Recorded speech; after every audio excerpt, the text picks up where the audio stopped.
நேத்திக்கான மார்க்கெட்ல நிறைய ஸ்டாக்ஸ் வந்து பார்த்தோன்னா ரேலி ஆகிட்டே இருந்தது. அதுல நம்ம ஒரு ஸ்டாக் வந்து டிஸ்கஸ் பண்ணிடலாம். ஃபர்ஸ்டா இருக்க கம்பெனி வந்து நேட்கோ கம்பெனியா வந்து இருக்கு. நேட்கோ கம்பெனி நேத்து ஒரு 5% வந்து ஏறி இருந்துச்சு. இதுக்கான ரீசன் என்ன அப்படின்னு சொல்லி நம்ம பார்த்தோம் அப்படின்னா, ராச்சேக்கும் இந்த நேட்கோ கம்பெனிக்கும் அகேன்ஸ்டா வந்து டெல்லியில ஒரு கேஸ் ஒன்று பார்த்தோன்னா போயிட்டு இருந்துச்சு. அதுக்கோட அப்டேட் வந்து வந்துருந்துச்சு. அதுல என்ன சொல்லிட்டாங்க அப்படின்னா, நேட்கோ கம்பெனிக்கு ஃபேவரபிளா வந்து சொல்லிட்டாங்க. இந்த ரீசனாலே நேட்கோ கம்பெனி ஒரு 5% வந்து ஏற ஆரம்பிச்சு. சரி, ஓகே, அந்த டெல்லி ஹைகோர்ட்ல நடந்த கேஸ் என்ன அப்படின்னு சொல்லி நம்ம புரிஞ்சுக்கலாம். இது வந்து நேட்கோ கம்பெனிக்கும் ராச்சே என்ற கம்பெனிக்கும் நடுவுல நடக்கிற ஒரு கேஸா வந்து இருக்கு. ராச்சே என்ற கம்பெனி வந்து ரிஸ்டிப்ளாம் அப்படின்ற ஒரு ட்ரக் வந்து தயாரிக்கிறாங்க. இங்க SMA என்ற ஒரு டிசீஸ்க்காக அந்த ட்ரீட்மெண்ட்காக யூஸ் பண்ணப்படுற ஒரு ட்ரக்கா வந்து தயாரிச்சாங்க ராச்சே என்ற கம்பெனி. ஸோ SMA அப்படின்னா ஸ்பைனர் மஸ்குலர் அட்ராஃபி அப்படின்னு சொல்லி சொல்லுவாங்க. ஸோ இதுக்கான ட்ரீட்மெண்டா இந்த ட்ரக் வந்து தயாரிச்சாங்க. ராச்சே என்ற கம்பெனி ரிஸ்டிப்ளாம்ன்ற நேம்ல இந்த பிராண்ட் பண்ணது வந்து எவரிஸ் டி அப்படின்னு சொல்லிட்டு இந்த பிராண்ட் நேமா வந்து வச்சிருந்தாங்க. ஸோ சிம்பிளா என்ன அப்படின்னா, ராச்சே என்ற கம்பெனி வந்து ரிஸ்டிப்ளாம்ன்ற ட்ரக் வந்து தயாரிக்கிறாங்க. பிராண்ட் நேமா வந்து அதை பிராண்ட் பண்ணி விற்கிறது வந்து எவரிஸ் டி அப்படின்ற மாரி நேம்ல பிராண்ட் பண்ணி விற்கிறாங்க. இந்தியாவில அந்த நேம்ல தான் வந்து பார்த்தீங்கன்னா போயிட்டு இருக்கு. ஸோ இந்த ட்ரக் வந்து ஸ்பைனர் மஸ்குலர் அட்ராஃபி அந்த ட்ரீட்மெண்ட்காக யூஸ் பண்ற ஒரு ட்ரக்கா வந்து இருக்கு. இது ஃபுல்லா வந்து கியூர் பண்ணிடாது. பட் ஆனா கொஞ்சம் கொஞ்சமா வந்து பார்த்தீங்கன்னா இம்ப்ரூவ்மெண்ட் வந்து தரும். இங்க மசில் வந்து வீக்னஸா இருக்கு அப்படின்னா அந்த மசில்ல நடக்கிற அந்த ஒரு இஷ்யூஸ்க்காக யூஸ் பண்ற ட்ரக்கா வந்து இருக்குது. சரி, ஓகே, இந்த ட்ரக்குக்கான அந்த ஒரு கேஸ் வந்து பார்த்தீங்கன்னா மார்ச் மந்தே வந்து டிக்ளரேஷன் வந்து கொடுத்துட்டாங்க. நேட்கோ கம்பெனி வந்து இதுக்கான ஜெனரிக் வெர்ஷன் ஆஃப் ட்ரக் வந்து இங்க தயாரிச்சுக்கலாம் அப்படின்னு சொல்லிட்டாங்க. அதாவது அந்த ராஜா கம்பெனியோட அந்த ரிஸ்டிப்ளாம்ன்ற ட்ரக்கான ஜெனரிக் வெர்ஷன் வந்து நீங்க தயாரிச்சுக்கலாம் அப்படின்னு சொல்லி மார்ச் மந்தே சொல்லிட்டாங்க. பட் ஆனா ராஜா கம்பெனி வந்து பார்த்தீங்கன்னா திரும்ப அவங்க மேல கேஸ் போட்டு இல்ல என்கிட்ட வந்து பேட்டன்ட் வந்து இருக்கு, நாங்க வந்து பாத்தீங்கன்னா இன்னும் எக்ஸ்க்ளூசிவிட்டி பீரியட் இருக்கு, நாங்க வந்து விற்க போறோம் அப்படின்ற மாதிரி சொல்லிட்டாங்க. சோ அப்பயே மார்ச் மந்த் அப்பயே சொல்லிட்டாங்க நேட்கோ கம்பெனி வந்து இதை தயாரிச்சு விற்கலாம் அப்படின்ற மாதிரி கவர்மெண்ட் வந்து சொல்லிட்டாங்க. பட் ஆனா அந்த கோர்ட் ஆர்டர் வந்து பாத்தீங்கன்னா இவங்க டிஸ்பியூட் பண்ணிட்டு இவங்க வந்து கோர்ட் கேஸ் வந்து பாத்தீங்கன்னா நடத்திட்டு இருந்தாங்க. இப்போ வந்து பாத்தீங்கன்னா அபிஷியலா சொல்லிட்டாங்க நேட்கோ கம்பெனி அதோட ஜெனரிக் வெர்ஷன் வந்து தயாரிச்சு விற்கலாம் அப்படின்னு சொல்லிட்டாங்க. அந்த ட்ரக்கை வச்சிருக்க பிரைஸ் வந்து ஒரு பாட்டிலோட பிரைஸ் வந்து 6 லட்ச ரூபாய் இந்தியாவில் வந்து பாத்தீங்கன்னா போயிட்டு இருக்கு. ஸோ 6 லட்ச ரூபா கொடுத்து ஒரு ட்ரக்கை இப்போ மக்கள் வாங்கிட்டு இருக்காங்க. இப்போ நேட்கோ கம்பெனி உள்ள வந்து தரப்போற அமௌண்ட் வந்து 15,900 ரூபாவா வந்து இருக்கு. ஸோ 16 வரைக்கும் வந்து பார்த்தீங்கன்னா தரப்போறாங்க ஒரு பாட்டில். கிட்டத்தட்ட 97% பிரைஸ் ட்ராப்ல வந்து பார்த்தீங்கன்னா தரப்போறாங்க. ஸோ இது வந்து நேட்கோ கம்பெனிக்கு ஒரு பெரிய பிளஸ் அமைஞ்சிருக்கு. இங்க ராச்சே என்ற கம்பெனி வந்து பார்த்தீங்கன்னா கொஞ்சம் நெகட்டிவா தான் வந்து இருக்கு. ஸோ ஓவராலாவே என்ன அப்படின்னா நேட்கோ கம்பெனி இது ஒரு பெரிய பிளஸ் தான். இந்த மாதிரி நிறைய பிளஸான விஷயங்கள் அந்த இந்த மாதிரி நிறைய பேட்டர்ன்லாம் வந்து பார்த்தீங்கன்னா இவங்களும் வச்சிட்டு இருக்காங்க.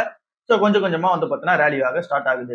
சவுத் இந்தியன் பேங்க் நேத்து ஒரு 11% வந்து ஏறி இருக்கு. இதுக்கான ரீசன் என்ன அப்படின்னு சொல்லி நம்ம பார்த்தோம் அப்படின்னா ஃபண்டமெண்டல்ஸ் எந்த ஒரு சேஞ்ச் இல்லை, அவங்க சொன்ன பிளான்ல போய்கிட்டே இருக்காங்க. பட் ஆனா நேத்து எதனா ஒரு ஸ்பெஷலான ஒரு நியூஸ் வந்துச்சு அப்படின்னு சொல்லி கேட்டீங்கன்னா எந்த நியூஸும் வந்து கிடையாது.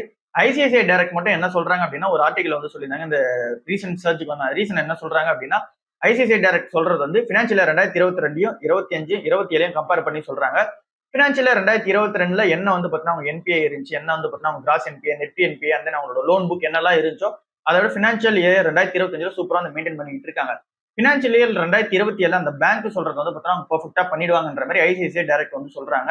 பினான்சியல் இயர் 2027 அவங்களோட பிளான் என்ன அப்படின்னா கார்பரேட் லோனை வந்து கொஞ்சம் வந்து பார்த்தீங்கன்னா டைவர்சிஃபை பண்ணி, அதாவது அங்க இருந்து கொஞ்சம் வந்து பார்த்தீங்கன்னா வெளியே வந்து இங்க ரீட்டைலுக்கும் அண்ட் தென் இங்க SME MSMEக்கும் அண்ட் தென் கூட ஆட் ஆனா இங்க கோல்டு லோனே வந்து பார்த்தீங்கன்னா ஆட் பண்றது தான் இவங்களோட பிளானா வந்து இருக்கு. 42% இப்போதைக்கு கார்பரேட் லோன் வந்து கொடுத்துட்டு இருக்காங்க. அந்த 42% குறைச்சி 35% பினான்சியல் 2027 கார்பரேட் லோன் வந்து வைக்கணும். சோ மீதி அந்த 7% குறைக்கிறாங்களா அது எல்லாத்தையும் இந்த ரீட்டைல் அந்த SME அந்த கோல்டு லோன் வந்து பார்த்தீங்கன்னா வைக்க போறதா வந்து சொல்லியிருக்காங்க. சோ இது வந்து பினான்சியல் 2027 பண்ண போறதா சொல்லியிருக்காங்க. சோ இது எல்லாமே வந்து பார்த்தீங்கன்னா பர்ஃபெக்ட்டா நடக்கிற ஒரு ரீசன்னால இது எல்லாமே நடந்துட்டு வந்து பர்ஃபெக்ட்டா இதனாலே இந்த ஷேர் வந்து ஏத்திருக்காங்க. மத்தபடி எந்த ஒரு ஸ்பெஷலான நியூஸும் வந்து கிடையாது.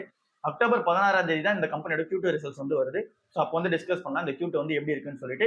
ஸோ இதை தாண்டி எந்த ஒரு நியூஸும் கிடையாது. இதோட அந்த ஒரு பிரைஸ் டிஸ்கவரி வந்து பார்த்தீங்கன்னா இந்த கம்பெனி வந்து தேடிட்டு இருக்கு. ஸோ அது கிடைச்சிருக்கு அப்படின்றத நம்ம புரிஞ்சுக்கலாம். TCS கம்பெனில நேற்று நிறைய செய்திகள் வந்து வந்துகிட்டே இருந்துச்சு. இல்ல ஒரு செய்தியா வந்து போயிடலாம். ஃபர்ஸ்ட் வந்து இருக்கிறது 5000 ஜாப்ஸ் வந்து யூகேல கிரியேட் பண்ண போறதா வந்து சொல்லியிருக்காங்க. அண்ட் தென் அங்க வந்து யூகேல வந்து பார்த்தோம் அப்படின்னா அங்க AI ட்ரிவன் அந்த ஒரு எக்ஸ்பீரியன்ஸ் கொடுக்கறதுக்காக அதுக்காக வந்து பார்த்தீங்கன்னா ஒரு டிசைன் ஸ்டுடியோ வந்து பார்த்தீங்கன்னா ஓப்பன் பண்ண போறாங்க. ஸோ இங்க AI எக்ஸ்பீரியன்ஸ்க்காக ஒன்று அந்த டிசைன் ஸ்டுடியோ வந்து பார்த்தீங்கன்னா லண்டன்ல வந்து ஓப்பன் பண்ண போறாங்க. இது மூலமா 5000 ஜாப்ஸ் வந்து கிரியேட் ஆகும் அப்படின்ற மாதிரி சொல்றாங்க. ஏற்கனவே யூகே கவர்மெண்ட்ல இங்க TCS கம்பெனி வந்து பார்த்தீங்கன்னா 42,000க்கு மேல ஜாப்ஸ் வந்து டைரக்டாவும் இன்டைரக்டாவும் இங்க கான்ட்ரிபியூட் பண்ணிட்டு இருக்காங்க யூகே கவர்மெண்ட்டுக்கு. அண்ட் தென் 3.3 பில்லியன் யூரோஸ் வந்து பார்த்தீங்கன்னா ஏற்கனவே கான்ட்ரிபியூட் பண்ணிட்டு இருக்காங்க TCS கம்பெனி இங்க யூகே கவர்மெண்ட்டுக்கு. ஸோ இது எல்லாமே வந்து பார்த்தீங்கன்னா யூகேல இவங்க எடுத்து வைக்கிற பெரிய மூவா இருக்கு. 50 வருஷத்துக்கு மேல வந்து பார்த்தீங்கன்னா TCS அங்க ஆப்ரேட் ஆயிட்டு இருக்காங்க. அடுத்ததா எம்ப்ளாயிஸ்க்கான அப்டேட் வந்து கொடுத்துருக்காங்க. குவார்டர்லி வேரியபிள் பே வந்து பார்த்தீங்கன்னா தரதா வந்து சொல்லியிருக்காங்க. 100% இந்த ஜூனியர் லெவல் எம்ப்ளாய்ஸ் வந்து பார்த்தீங்கன்னா தர போறாங்களா. அப் டு C2 கிரேட்ல இருக்கவங்க வரைக்கும் வந்து பார்த்தீங்கன்னா ஜூனியர் லெவல்ல அவங்க எல்லாருக்கும் வந்து பார்த்தீங்கன்னா 100% அந்த ஒரு வேரியபிள் பே வந்து தர போறாங்க. And then higher quarterly variable pay வந்து பார்த்தோன்னா தரப்போறாங்க. இது சீனியர் எம்ப்ளாயிஸ்க்கு C3A அண்ட் தென் அதுக்கும் மேல இருக்கிற கிரேட்ல இருக்கவங்களுக்கு இது வந்து தரப்போறாங்க. இந்த செப்டம்பர் மாசம் தான் அவங்க எல்லாருக்கும் வந்து ஹைக் கொடுத்திருந்தாங்க. ஸோ இப்போ வந்து குவார்டர்லி வேரியபிள் பே வந்து தராங்க. ஸோ இது வந்து ஒரு அப்டேட்டா வந்து இருக்கு. அண்ட் தென் அடுத்ததா இருக்கிறது வந்து இந்த கம்பெனியோட டீல் வின்ஸ் பண்ணதை பத்தி சொல்லியிருந்தாங்க. கிட்டத்தட்ட 10 பில்லியனுக்கான அந்த ஒரு டோட்டல் கான்ட்ராக்ட் வேல்யூ வந்து வச்சிருக்காங்க. இது வந்து 16% இயர் ஆன் இயர்ல அப்புல தான் வந்து இருக்கு. ஸோ அவங்களோட கான்ட்ராக்ட் புக் வேல்யூன்றது அப்படியே தான் மெயின்டைன் ஆயிட்டு இருக்கு. பெரிய ஒரு கிளைண்டா வந்து இந்த வார்த்தை இருக்க பெரிய மெகா கிளைண்ட் யாரு அப்படின்னு சொல்லி பார்த்தோம் அப்படின்னா ட்ரியாக் இன்சூரன்ஸ் அப்படின்ற ஒரு கம்பெனி வந்து இருக்கு. ஸோ அவங்க தான் வந்து பார்த்தீங்கன்னா இப்போ வந்து பெரிய கிளைண்டா வந்து இருக்காங்க. ஸோ இவங்களோட ஆர்டர் புக்கும் நல்லா தான் மெயின்டைன் ஆயிட்டு இருக்கு. அடுத்த நியூஸா இருக்கிறது AI and then data centre strategy வந்து பார்த்தீங்கன்னா ஓப்பன் பண்ண போறாங்க. அதாவது என்ன அப்படின்னா இங்க ஒரு 50,000 கோடி ரூபாய் இன்வெஸ்ட்மெண்ட் வந்து பண்ண போறாங்க. இது வந்து ஃபுல்லாவே ஏஐக்காகவும் அண்ட் தென் இங்க சாவரின் டேட்டா சென்டர்ஸ் வந்து பார்த்தீங்கன்னா இந்தியா ஃபுல்லா வந்து ஓப்பன் பண்றதுக்காக 50,000 கோடி ரூபாய் இன்வெஸ்ட்மெண்ட் வந்து பண்ண போறாங்க. ஸோ சிம்பிளா என்ன அப்படின்னா AI and then data driven சென்டர்ஸ்க்காக வந்து பார்த்தோம்னா 50,000 கோடி ரூபாய் இன்வெஸ்ட்மெண்ட் வந்து பண்ண போறாங்க. இது வந்து 1 ஜிகாவாட்கான அந்த ஒரு செட்டப்பா வந்து இருக்கும் அப்படின்ற மாதிரி சொல்றாங்க. இது இந்தியா ஃபுல்லா வந்து பார்த்தீங்கன்னா பண்ண போறாங்க அவங்களோட சப்சிடியரி மூலமா. காசு வந்து பார்த்தோம் அப்படின்னா இங்க ஈக்விட்டிஸாவும் அண்ட் தென் எக்ஸ்டர்னல் கேஷாவும் வந்து அண்ட் தென் இந்த கம்பெனியுமே இருக்கிற கேஷ் வந்து பார்த்தீங்கன்னா கொடுத்து தான் பண்ண போறாங்க இந்த ஒரு 50,000 கோடி ரூபாய் இன்வெஸ்ட்மெண்ட். ஸோ இது வந்து இந்த கம்பெனிக்கு எப்படி பெரிய பிளஸ் மூமெண்டா அமைது அப்படின்னு சொல்லி வெயிட் பண்ணி பார்க்கலாம். ஸோ இந்த டிசிஎஸ்ல 4-5 அப்டேட்ஸ் வந்து பார்த்தீங்கன்னா வந்துகிட்டே இருக்கு. ஸோ இதுதான் டிசிஎஸ் உள்ள அப்டேட்டா இருக்கு. நேற்று வந்து டாடா ட்ரஸ்டோட அந்த மீட்டிங் வந்து நடக்க போறதா வந்து சொல்லியிருந்தோம் ஃப்ரைடே அன்னைக்கு. ஸோ அந்த மீட்டிங்ல என்னதான் நடந்துச்சு அந்த ஆக்சுவலா என்னதான் இந்த கம்பெனியில் உள்ள அந்த ஒரு பிரச்சனையா தான் இருக்கு அப்படின்னு சொல்லிட்டு புரியாதவங்களுக்கும் சிம்பிளாவும் சொல்லிடலாம். அந்த நேற்றுக்கான மீட்டிங்ல என்ன நடந்துச்சு அப்படின்றத சொல்லிடலாம். ஃபர்ஸ்ட் வந்து நம்ம எஸ்பிஐ குரூப்பை பத்தி பார்த்தலாம். எஸ்பி குரூப் வந்து சொல்றது என்ன டிமாண்ட் பண்ணிருக்காங்க அப்படின்னா நேற்றுக்கான டிஸ்கஷன்ல இங்க டாடா சன்ஸை பப்ளிக்கா எடுத்துட்டு போங்க, ஏன் பிரைவேட்டா வந்து இருக்கணும், இங்க ஆர்பிஐ தான் சொல்றாங்களே, சோ நீங்க வந்து பப்ளிக்கா எடுத்துட்டு போங்க. பப்ளிக்கா எடுத்துட்டு போனீங்க அப்படின்னா இன்னும் வந்து பாத்தீங்கன்னா வேல்யூ வந்து அன்லாக் ஆகும். இவங்க வந்து ஜம்ஷெட்ஜி டாட்டாவையும் வந்து பாத்தீங்கன்னா கோட் பண்றாங்க. அவர் என்ன சொல்றாரு, இங்க பப்ளிக்கா போனோம் அப்படின்னா நம்மளோட வேல்யூ டிரான்ஸ்பரன்சி வந்து பாத்தீங்கன்னா மக்களுக்கு தெரிய வரும். ஸோ அதனால எல்லாரும் பப்ளிக் எடுத்துட்டு போங்க. தென் கூடவே ஆட் ஆனா ஒரு 12 மில்லியன் மேல வந்து பாத்தீங்கன்னா ஷேர் ஹோல்டர்ஸ் வந்து இருக்காங்க. இங்க டிசிஎஸ்லயும் டாடா மோட்டர்ஸ்லயும் வந்து பாத்தீங்கன்னா நிறைய ஷேர் ஹோல்டர்ஸ் வந்து இருக்காங்க. அவங்களுக்கு வந்து பார்த்தோன்னா ஒரு போர்ஷன் வந்து இங்க டாடா சன்ஸ் வந்து கிடைக்கும். ஸோ அதனால இங்க பப்ளிக்கா எடுத்துட்டு போங்க அப்படின்ற மாதிரி அதுக்கான டிமாண்டை எஸ்பி குரூப் வந்து வைக்கிறாங்க. ஸோ இது வந்து நேத்திக்கான டிஸ்கஷன்ல எஸ்பி குரூப் வந்து வச்ச ஒரு விஷயமா வந்து இருக்கு. பட் ஆக்சுவலா அவங்க வந்து இது நலனுக்காக பண்றாங்களா அப்படின்னு சொல்லி கேட்டோம் அப்படின்னா அப்படி வந்து எதுவும் தெரியற மாதிரி தெரியல. ஏன் அப்படின்னா எஸ்பி குரூப் அதிகமான கடன் வந்து வாங்கியிருக்காங்க. டாடா சன்ஸ்லயுமே இவங்களோட அந்த ஸ்டேக் வந்து பார்த்தோம் அப்படின்னா 18% மேல வந்து ஸ்டேக் வந்து இருக்கு. ஸோ இவங்களோட பிளான் வந்து அந்த 18% ஆஃப் ஸ்டேக் வந்து வித்துட்டு வெளியே வரணும் அப்படின்றத இவங்களோட பிளானா வந்து இருக்கு. ஏன் அப்படின்னா இந்த கம்பெனி கடன் வந்து அதிகமா வந்து வச்சிருக்காங்க. எஸ்பி குரூப் வந்து இருக்கிறதே பெரிய கடன்ல வந்து சுத்திக்கிட்டு இருக்காங்க. ஒரு 55,000 இருந்து 60,000 கோடி ரூபாய் கடன் வந்து பாத்தீங்கன்னா வச்சிருக்காங்க. அண்ட் இப்ப ரீசெண்டா ஒரு 30,000 கோடி ரூபாய் வந்து கடன் வாங்கினாங்க மார்ச் மந்த் வந்து. இதோட இன்ட்ரெஸ்ட் ரேட் மட்டும் பார்த்தோம் அப்படின்னாலே 19.95% வந்து பார்த்தீங்கன்னா இன்ட்ரெஸ்ட் ரேட் வந்து இருக்கு. அதாவது 20% கிட்ட வந்து பார்த்தீங்கன்னா இன்ட்ரெஸ்ட்ல எக்ஸாக்ட் அமௌண்டா சொல்லணும் அப்படின்னா 29,000 கோடி வந்து வாங்கியிருக்காங்க. ஸோ இந்த மாதிரி எஸ்பி குரூப் வந்து பார்த்தீங்கன்னா அதிக கடன்ல சுத்திட்டு இருக்க ரீசன்னால இந்த ஒரு டாடா சன்ஸ் வந்து பப்ளிக்கா போச்சு அப்படின்னா அவங்களோட ஸ்டேக் வித்துட்டு அந்த 18% ஆஃப் ஸ்டேக் வித்துட்டு வெளியே வந்துட்டாங்க அப்படின்னா இவங்களுக்கு ஒரு பெரிய பிளஸா இருக்கும். அதனாலதான் இங்க வந்து பாத்தீங்கன்னா டாடா சன்ஸ் இங்க பப்ளிக் போங்க அப்படின்ற மாதிரி வந்து சொல்றாங்க. சோ இதுதான் நேத்திக்கான டிஸ்கஷன்ல பெரிய ஒரு விஷயமா வந்து இருந்தது. இதை தாண்டி நிறைய விஷயமும் டிஸ்கஸ் வந்து பண்ணியிருந்தாங்க. இங்க வந்து சேரிட்டில வந்து யார் யார் வந்து இருக்கலாம் அண்ட் தென் வந்து பாத்தீங்கன்னா நிறைய பேர் வந்து பாத்தீங்கன்னா ட்ரஸ்டிஸ் எல்லாம் சேர்ந்து இவங்களை ரிமூவ் பண்ணிருக்காங்க அப்படின்னு சொல்லி நிறைய பார்க்க முடியுது. பட் ஆனா மெயினான விஷயம் இதுவா தான் வந்து இருக்கு. சோ எங்க வந்து எஸ்பி குரூப்புக்கும் டாடா குரூப்புக்கும் பிரச்சனை ஸ்டார்ட் ஆகுது அப்படின்னா 2016 தான் வந்து ஸ்டார்ட் ஆகுது. அதுக்கு முன்னாடி வரைக்கும் நிறைய ஹிஸ்டரி வந்து பாத்தீங்கன்னா இவங்க 2 பேருக்கு இருக்கு. ரொம்ப நாளா வந்து பாத்தீங்கன்னா ஒன்னதான் டிராவல் ஆயிட்டு இருக்காங்க. 2016 என்ன நடக்குது அப்படின்னா ஜைரஸ் மிஸ்ட்ரி அப்படின்னு சொல்லிட்டு ஒருத்தங்க இருக்காங்க. அவங்கள வந்து டாடா குரூப்போட அந்த சேர்மனா 2016 இருந்தார். அவர் வந்து ரிமூவ் பண்ணியிருந்தாங்க. ஸோ அங்க ரிமூவ் பண்ணதுல இருந்தா இந்த பிரச்சனை வந்து ஸ்டார்ட் ஆக ஆரம்பிக்குது. இங்க எஸ்பி குரூப்புக்கும் டாடா குரூப்புக்கும் நடுவில் அந்த ஒரு பிரச்சனை வந்து ஸ்டார்ட் ஆக ஆரம்பிக்குது. அது வரைக்கும் ஸ்மூத்தா தான் வந்து போயிட்டு இருந்துச்சு. ஸோ அதுக்கப்புறமா தான் இந்த பிரச்சனைகள் எல்லாமே நடக்க ஆரம்பிக்குது. இங்க டாடா ட்ரஸ்ட் வந்து பாத்தீங்கன்னா நிறைய விஷயம் சொல்றாங்க. டாடா சன்ஸ் வந்து பாத்தீங்கன்னா நிறைய விஷயம் சொல்றாங்க. எஸ்பி குரூப் வந்து பாத்தீங்கன்னா நிறைய விஷயம் சொல்றாங்க. ஸோ ஓவராலா கம்பெனி ஆகி இந்த பிரச்சனை வந்து போயிட்டு இருக்கு. எஸ் பேங்க் கம்பெனி வந்து நேற்று ஒரு 8% வந்து ஏறி இருக்கு. இதுக்கான ரீசன் என்ன அப்படின்னு சொல்லி பார்த்தோம் அப்படின்னா இங்க பின்னாடி இருக்க எஸ்எம்பிசி கம்பெனியா தான் வந்து இருக்காங்க. ஸோ எஸ்எம்பிசி கம்பெனி இங்க எஸ்பி எல்லாம் ஸ்டேக் வித்ததுக்கு அப்புறமா வாங்கிட்டாங்கன்றதுலாம் எல்லாருக்குமே தெரியும். ஸோ அதுக்கப்புறமேட்டுக்கா இப்போ அந்த பந்தன் பேங்க்கும் ஃபெடரல் பேங்க்கும் அவங்களோட ஷேர் வந்து வித்திருந்தாங்க. அவங்களோட போர்ஷன்ஸ் வந்து வித்திருந்தாங்க. 21 ரூபாய்க்கு வந்து பார்த்தோன்னா பிரைஸ் ரேஞ்சில் வித்திருந்தாங்க. ஸோ அதையும் இந்த கம்பெனி வந்து வாங்கியிருக்காங்க. ஸோ இந்த மாதிரி 24.99% ஆர்பிஐ வந்து பார்த்தீங்கன்னா நீங்க ஸ்டேக்கை இன்க்ரீஸ் பண்ணிக்கலாம், அந்த எஸ் பேங்க்ல வந்து இன்க்ரீஸ் பண்ணிக்கலாம் அப்படின்னு சொல்லி எஸ்எம்பிசிக்கு சொன்ன ஒரு விஷயம் வந்து இங்க இம்ப்ளிகேட் ஆயிருக்கு. ஸோ இதனால எஸ் பேங்க் வந்து ஒரு 8% வந்து ஏறி இருக்கு. இன்ஃபோசிஸ் நிறுவனம் என்ன பண்றாங்க அப்படின்னா ஏஐ யூஸ் பண்ணி கஸ்டமர் எக்ஸ்பீரியன்ஸ் எந்த அளவுக்கு வந்து பார்த்தீங்கன்னா இம்ப்ரூவ்மெண்ட் வந்து பண்ண முடியும் அதுக்கான வேலையை வந்து பாக்குறாங்க. இங்க வந்து சேல்ஸ் ஃபோர்ஸ்க்காக வந்து பார்த்தீங்கன்னா ஒர்க் பண்ணிட்டு இருக்காங்க. ஸோ சிம்பிளா என்னன்னு சொல்லி பார்த்தோம் அப்படின்னா சேல்ஸ் ஃபோர்ஸோட ஏஜென்டிக் ஏஐன்னு சொல்லிட்டு ஒன்று இருக்கு. ஸோ சேல்ஸ் ஃபோர்ஸ்லயே ஒரு ஏஐ ஒன்று இருக்கு. அந்த நீங்க இன்ஃபோசிஸ் சைட்ல இருந்துமே இன்ஃபோசிஸ் டாப்பர்ஸ் அப்படின்னு சொல்லிட்டு ஒன்று வந்து வச்சிருக்காங்க ஏஐ. ஸோ இது ரெண்டுத்தையும் வந்து பார்த்தீங்கன்னா இன்டெகிரேஷன் பண்ணி இங்க கஸ்டமர் எல்லாரும் ஒர்க் பண்றாங்க அப்படின்னும் போது அவங்களோட கிளைண்ட் எல்லாம் ஒர்க் பண்றாங்கன்னும் போது அவங்களோட கஸ்டமர் டேட்டா பேஸ் வந்து ஈஸியா வந்து பார்க்க முடியும். தென் ஸ்பேம் வந்து பார்த்தீங்கன்னா கம்மி பண்ணிக்க முடியும். தென் ஈஸியா நிறைய விஷயம் வந்து ஆட்டோமேட் பண்ணிக்க முடியும். நிறைய வந்து பார்த்தீங்கன்னா இங்க ஆட்டோமேஷன் நிறைய விஷயம் நடக்கும். அதனால வந்து பார்த்தீங்கன்னா அவங்களோட டைம் டிலே வந்து கம்மியா இருக்கும். அதாவது அவங்க கிளைண்ட் இந்த சாஃப்ட்வேர்ஸ் எல்லாம் யூஸ் பண்ணி அவங்க ஒர்க் பண்றாங்க அப்படின்னா அவங்களோட கிளைண்ட் டேட்டா பேஸ் அண்ட் அவங்களோட கஸ்டமர் எக்ஸ்பீரியன்ஸ் எல்லாமே இன்னும் வந்து இம்ப்ரூவைஸ் வந்து பண்ணிக்க முடியும் இந்த ஏஐ யூஸ் பண்ணி பண்றாங்க அப்படின்னும் போது. ஸோ இதுக்கான ஒர்க்ல இன்ஃபோசிஸ் வந்து பார்த்தீங்கன்னா உள்ள போயிருக்காங்க. டாடா எலக்ட்ரி கம்பெனி நேற்று ஒரு 3% வந்து விழுந்திருக்கு. இதுக்கான ரீசன் என்ன அப்படின்னு சொல்லி நம்ம பார்த்தோம் அப்படின்னா ப்ராஃபிட்டும் ரெவன்யூ வந்து பார்த்தீங்கன்னா விழுந்திருக்கு. ஸோ இந்த ஒரு ரீசனாலே வந்து பார்த்தீங்கன்னா இந்த கம்பெனி வந்து இறக்கிருக்காங்க. 3% வந்து பார்த்தீங்கன்னா டிராப் பண்ணிருக்காங்க.